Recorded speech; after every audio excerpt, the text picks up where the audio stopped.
Friends, welcome to your channel make physics easier by Mayur Agarwal. जैसा कि हमने आपसे डिस्कस किया था, हम लोग 9th क्लास के लॉज ऑफ मोशन के सारे पार्ट्स डिस्कस कर चुके हैं। होपफुली आपको सारे वीडियोस पसंद आए होंगे, आप लोग के लिए एग्जाम के पॉइंट ऑफ व्यू से बहुत यूजफुल भी रहे होंगे। आज हम क्लास 9th का एक नया टॉपिक स्टार्ट करने जा रहे हैं जिसका नाम है प्रेशर। थोड़ा सा कॉम्प्लिकेटेड रहता है स्टूडेंट्स के बीच, स्टूडेंट्स को काफ़ी सारी प्रॉब्लम्स आती हैं इस टॉपिक में, इसीलिए हम लोग इस चैप्टर को इस तरीके से आपके सामने रखेंगे कि आपकी सारी प्रॉब्लम्स सॉल्व हो जाएं। तो जिन स्टूडेंट्स के पास भी अभी मेरा चैनल नहीं पहुंचा है उनके पास प्लीज़ पहुंचा दीजिए। आप लोग जिन्होंने सब्सक्राइब कर लिया है वही ये काम कर सकते हैं, और जो वीडियोस लाइक नहीं कर रहे हैं, देख लेते हैं लेकिन लाइक नहीं कर पाते हैं या भूल जाते हैं, वो लाइक ज़रूर करें। Okay, so without any delay we are going to start pressure part 1। Pressure को डिस्कस करने से पहले सबसे पहले हमें एक नया टॉपिक, एक नया टर्म इंट्रोड्यूस करना होगा जिसका नाम है thrust. Thrust is basically a type of force. Thrust कोई नया टर्म नहीं है, थ्रस्ट सिर्फ फोर्स का एक दूसरा नाम है। तो आखिर जब ये फोर्स का दूसरा नाम है तो हम डायरेक्टली फोर्स से क्यों नहीं स्टार्ट कर सकते? उसके पीछे लॉजिक है। किसी भी चीज पर अगर प्रेशर की बात की जाए तो प्रेशर लगाने का मतलब क्या होता है?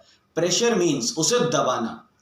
उसे दबाने का मतलब है कि जब आप फोर्स उस ऑब्जेक्ट की सरफेस के साथ परपेंडिकुलर डायरेक्शन में अप्लाई करोगे तब आप कह सकते हो कि आप उस ऑब्जेक्ट पर फोर्स लगा रहे हो।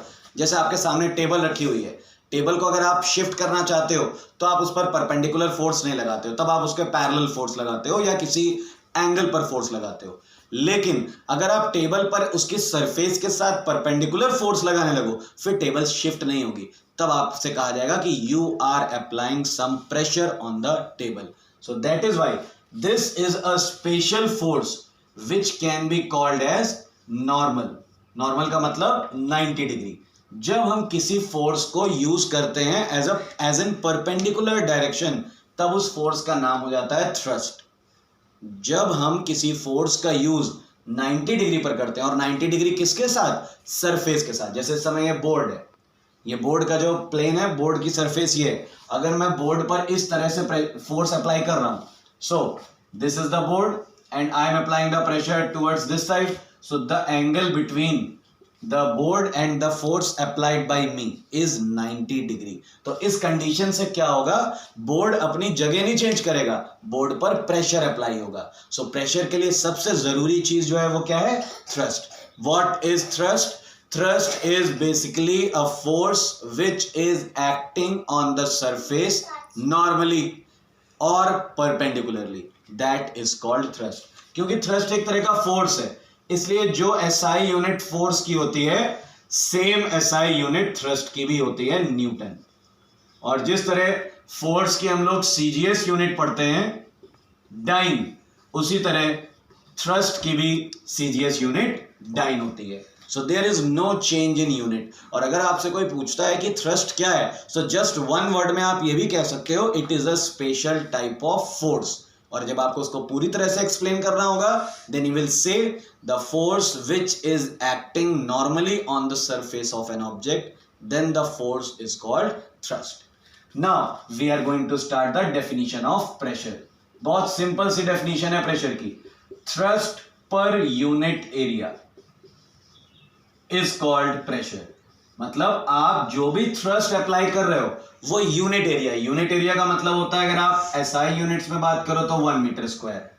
आप जैसे हम लोग हाथ से प्रेशर लगा रहे हैं, मैं यहां पर प्रेशर अप्लाई कर रहा हूं, so the area of the surface is any magnitude. कोई मैग्नीट्यूड हो सकता है, तो जितना भी मैग्नीट्यूड है अगर हम उसे लगाए हुए थ्रस्ट से डिवाइड कर दें तो पर मीटर स्क्वायर पे हम कितना थ्रस्ट अप्लाई कर रहे हैं वो वैल्यू आ जाएगी, and that value is called pressure. कि 1 मीटर स्क्वायर एरिया पर हम कितना थ्रस्ट अप्लाई कर रहे हैं, दैट इज कॉल्ड प्रेशर। इसीलिए इसका फॉर्मूला होता है pressure is equal to F upon A, where F is, you can say thrust also, you can say force acting normally also. तो अगर आपको प्रेशर की डेफिनेशन थ्रस्ट के टर्म्स में लिखनी है तब तो सिर्फ आप इतना लिख सकते हो, thrust per unit area is called pressure. लेकिन अगर आपको प्रेशर की डेफिनेशन फोर्स के टर्म्स में लिखनी है, then you have to write the complete definition with angle. When a force acting on the surface perpendicularly then it is calculated per unit area, then the quantity calculated is called pressure. कि जब आप किसी भी surface पर लगाया जाने वाला force पर यूनिट एरिया, और वो भी कौन से डायरेक्शन में, परपेंडिकुलर डायरेक्शन में कैलकुलेट करोगे, तब आपको प्रेशर मिलेगी. तो मैं आपको यही सजेस्ट करूंगा, आपको यही एडवाइस दूंगा कि आप थ्रस्ट के टर्म्स में डेफिनेशन लिखिए, क्योंकि थ्रस्ट की डेफिनेशन में ऑलरेडी एंगल जो है वो इंक्लूडेड है. इसलिए अगर आप फोर्स की डेफिनेशन लिखोगे तो एंगल को भी आपको समझाना होगा, बताना होगा. लेकिन अगर आप थ्रस्ट के टर्म्स में लिखते हो प्रेशर की डेफिनेशन, तब आपको एंगल के बारे में कुछ भी नहीं बताना पड़ेगा. सो basically thrust per unit area is called pressure. अब हम लोग बात कर लेते हैं द यूनिट ऑफ प्रेशर. जैसा कि मैंने आपको बताया यूनिट्स, अब आप लोग इस लेवल तक पहुंच चुके हो कि आपको यूनिट हर क्वांटिटी की रटनी नहीं है. आप यूनिट अपने आप बना भी सकते हो, फ्रेम कर सकते हो. मैंने आपको कई मेथड्स भी बताए. सो जैसे कि हम लोग जानते हैं यूनिट बनाने के लिए सबसे पहले हमें उस पर्टिकुलर क्वांटिटी के फॉर्मूले को ऑब्जर्व करना होगा. प्रेशर का फॉर्मूला है F अपॉन A. इसका मतलब क्लियर है, unit of pressure will be unit of force divided by unit of area. अब अगर मान लीजिए फर्स्ट केस में बात करते हैं SI की, सो दोनों हम लोग SI सिस्टम में रखेंगे.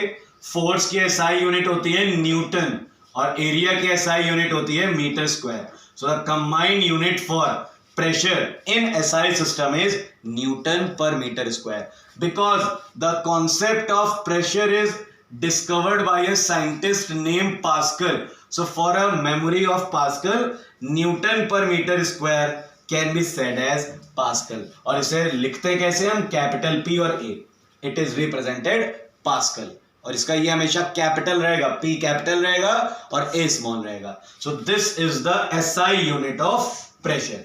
अब अगर इसी के प्लेस पे हम CGS यूनिट की बात करें, so CGS unit can be said as dyne per centimetre square. और याद रखिएगा, डाइन पर सेंटीमीटर स्क्वायर को गलती से भी आप पास्कल मत कह दीजिएगा. पास्कल का मतलब न्यूटन पर मीटर स्क्वायर होता है. डाइन पर सेंटीमीटर अगर स्क्वायर है तो वो इट विल रिमेन सेम, वो ऐसे ही रहेगा, उसका कोई दूसरा नाम हम नहीं लिख सकते. So SI unit is pascal और newton per metre square and CGS unit is dyne per centimetre square. अब अगर आ गया क्वेश्चन या आपसे किसी ने पूछ लिया डिफाइन 1 पास्कल, 1 पास्कल को हम कैसे डिफाइन करें, सो फिर से हम हेल्प लेंगे प्रेशर की. ये वैल्यू अगर हम फोर्स की 1 न्यूटन रख दें और एरिया की 1 मीटर स्क्वायर, तो हमारे पास आंसर आता है 1 न्यूटन पर मीटर स्क्वायर, जिसे हम 1 पास्कल कह सकते हैं. So we can say that और we can define 1 pascal as when 1 Newton thrust is applied on a surface of 1 meter square. जब 1 न्यूटन के थ्रस्ट को 1 मीटर स्क्वायर के सरफेस एरिया पर अप्लाई किया जाता है, उस कंडीशन में उस सरफेस पर जो लगने वाला प्रेशर है, that is called 1 pascal. So this is the definition of 1 pascal. किसी भी फिजिकल यूनिट की अगर आपको डेफिनेशन फ्रेम करनी है, then you can take the help of its formula. One more thing which I have forgot to tell you, thrust. अगर हम बात करें थ्रस्ट की, so basically thrust is a vector quantity.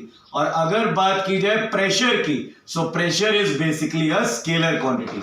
क्योंकि थ्रस्ट को explain करने के लिए डायरेक्शन भी जरूरी है, लेकिन प्रेशर को एक्सप्लेन करने के लिए डायरेक्शन की रिक्वायरमेंट नहीं है. भले ही प्रेशर के फॉर्मूला में फोर्स आ रहा हो, लेकिन इसका मतलब यह नहीं है कि अगर किसी गिवन क्वांटिटी के फॉर्मूले में कोई भी एक वेक्टर क्वांटिटी आ रही है तो जो रिजल्टेंट क्वांटिटी है वो भी वेक्टर हो. वेक्टर और स्केलर का डिसीजन हम करते हैं डायरेक्शन के अकॉर्डिंग. थ्रस्ट को एक्सप्लेन करने के लिए डायरेक्शन जरूरी है, कंपलसरी है, that is why thrust is a vector quantity. But pressure को एक्सप्लेन करने के लिए डायरेक्शन की रिक्वायरमेंट नहीं है, कंपल्शन नहीं है, that is why it is a scalar quantity. So nature of pressure is scalar quantity. So we have discussed some basic concepts of pressure. Now we are going to discuss some factors which affecting pressure. और किसी भी physical quantity को जो factors affect करते हैं वो हमें मिल जाते हैं सबसे पहले उसके फॉर्मूले से. जैसा कि हमने पढ़ा, formula for pressure is force और थ्रस्ट अपॉन एरिया. सो पहला फैक्टर तो बन गया थ्रस्ट. और जैसा कि आप देख रहे हो, प्रेशर और फोर्स दोनों एक दूसरे के डायरेक्टली प्रोपोर्शनल हैं. So we can say that thrust is directly proportional to the pressure. Thrust जितना ज्यादा होगा pressure उतना ही ज्यादा होगा, thrust जितना कम होगा pressure उतना ही कम होगा. And the second factor on which pressure depends is area. But you have to remember that area के साथ प्रेशर का रिलेशन इनवर्सली प्रोपोर्शनल होता है. बिकॉज जैसा कि आप देख रहे हो एरिया डिनोमिनेटर के केस में, तो अगर एरिया की वैल्यू बढ़ाएंगे हम तो प्रेशर की वैल्यू डिक्रीज होगी, कम होगी, और अगर एरिया की वैल्यू कम करेंगे तो प्रेशर की वैल्यू इंक्रीज होगी, बढ़ जाएगी. So these are the two factors on which pressure depends. First force और थ्रस्ट, उसके साथ directly proportional. Second one is area, जिसके साथ इनवर्सली प्रोपोर्शनल होता है. So these are the factors. Now we have to understand in practical life at some points we have to increase the pressure according to our use. Life में, practical life में हमें कई जगह pressure को कम करना पड़ता है, तो कई ऐसे प्लेसेस हैं जहां पर हमें प्रेशर को बढ़ाना भी पड़ता है. So for both the concepts, for both applications we will take the help of area. अगर एरिया कम कर दिया जाए तो प्रेशर क्या होगा, इंक्रीज हो जाएगा. इस कॉन्सेप्ट का यूज करके हम कुछ एप्लीकेशंस डिस्कस करते हैं. एरिया कम कर दिया जाए, प्रेशर ज्यादा. उसका पहला एग्जांपल मैं आपको बताने जा रहा हूं, कटिंग इंस्ट्रूमेंट्स.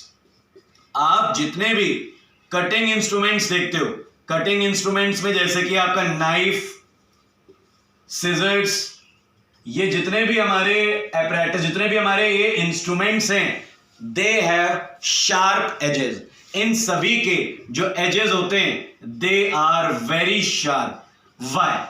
इनके एजेस को शार्प क्यों किया जाता है, यह आपने प्रैक्टिकली देखा होगा. जब नाइफ का या सिजर में हमारा काफी ब्लंट हो जाता है यूज करते करते, तो आपने कॉमनली अपनी मम्मी को या अपने फादर को अपने कहते हुए सुना होगा कि इसकी धार खत्म हो गई है.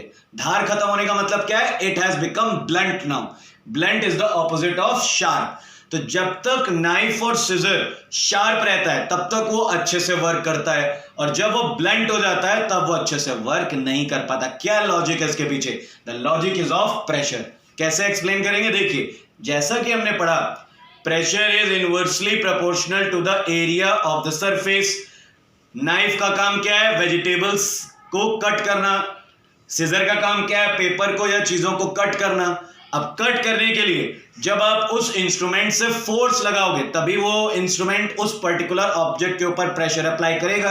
अब अगर ऑब्जेक्ट जिससे हम लोग फोर्स अप्लाई करने जा रहे हैं उसका एरिया कम रहेगा तो ऑब्वियसली हम उस पर ज्यादा प्रेशर अप्लाई कर सकते हैं. सो इसलिए अगर हम एक वेजिटेबल और बुक पेज, अगर हम इन्हें किसी शार्प नाइफ से या शार्प सिजर से कट कर रहे हैं तो हमारा लगाया गया फोर्स कम होगा, और यही चीज अगर हम एक ब्लंट नाइफ या ब्लंट सिजर से करेंगे तो हमें फोर्स ज्यादा लगाना पड़ेगा, प्रॉपर इफेक्ट भी नहीं मिल पाएगा. So to make pressure easier, to make increase the pressure, we have to make the sharpness of knives and scissors.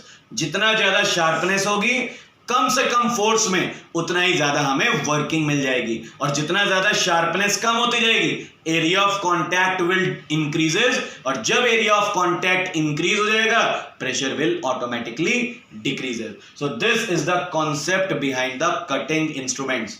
दूसरा एग्जांपल मैं और एक बताने जा रहा हूं जो बहुत ही कॉमनली देखा गया है, हाई हील्स शूज. ये हम लोगों को पार्टी वियर शूज भी जिनको हम लोग कहते हैं, इनका कॉन्सेप्ट क्या है देखिए. आपने देखा होगा पार्टी वियर शूज पहनकर क्या कभी किसी ने कोई स्पोर्ट्स या कोई ऐसी भागने की, कूदने की एक्टिविटी करते हुए देखी है? नहीं. Party wear shoes are specially made for only parties, क्योंकि वहां पर इंसान को कूदना, खेलना या किसी भी तरह की भागने जैसी एक्टिविटी नहीं करनी है. ऐसा क्यों है? बिकॉज जो हाई हील्स शूज होते हैं या जिन्हें हम पार्टी वियर शूज कहते हैं, they have a high heel. उसका मतलब क्लियर है कि अगर उनमें हाई हील्स लगी हुई है तो उसका मतलब है वो ग्राउंड का बहुत कम एरिया कांटेक्ट में है उनके.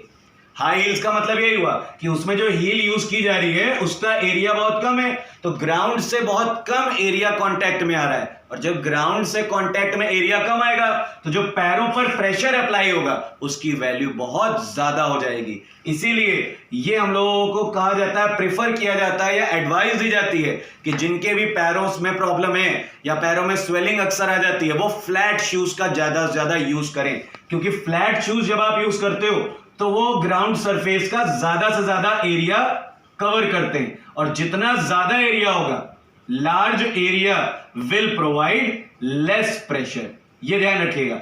और अगर जितना लेस एरिया रहेगा उतना ही ज्यादा वो लार्ज प्रेशर प्रोवाइड करेगा। So that is why the sport shoes are generally flat. जितने भी स्पोर्ट शूज होते हैं वो पूरी तरह से फ्लैट होते हैं, जिससे कि लोगों को भागते समय कूदते समय पैरों पर प्रेशर कम से कम लगे।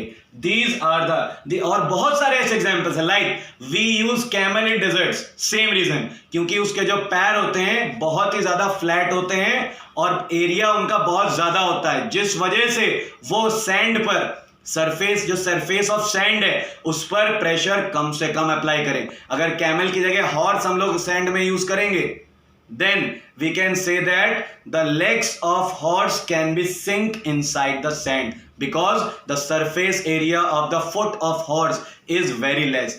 जो स्टूडेंट्स या बच्चे, चिल्ड्रन यूज करते हैं स्कूल बैग्स, उनकी भी जो स्ट्राइप्स होती हैं they have large surface area because as to apply less pressure on their shoulders। अगर बच्चों को ऐसे स्कूल बैग्स प्रोवाइड कराए जाएं जिनका सरफेस एरिया कम होगा तो उनके पैरों पर प्रेशर, उनके शोल्डर्स पर प्रेशर ज्यादा पड़ेगा और उनके शोल्डर्स बहुत जल्दी पेन होने लगेंगे, जर्क आ सकता है उनमें। दैट इज वाई समवेयर कुछ ऐसे प्लेसेस हैं जहां पर हमें प्रेशर की वैल्यू को इंक्रीज करना होता है, जहां पर हमें, और कई ऐसे प्लेसेस हैं जहां पर हमें प्रेशर की वैल्यू को डिक्रीज करना पड़ता है। सो दोनों ही कॉन्सेप्ट्स को पूरा करने के लिए हम हेल्प किसकी लेते हैं? एरिया की। एरिया कम किया गया प्रेशर बढ़ जाएगा, एरिया ज्यादा किया गया प्रेशर कम हो जाएगा। So these all are the things related to pressure. और मैं आपको क्लियर कर दूं, आज हमने जो भी डिस्कशन किए they are basically dependent on solid pressure. Next video में मैं आपसे मिलता हूं विद लिक्विड प्रेशर। अगले वीडियो में मैं आपसे लिक्विड प्रेशर के बारे में बात करूंगा। तो तब तक के लिए सॉलिड प्रेशर को रिवाइज करिए। If you will face any problem then you can ask in your comment box.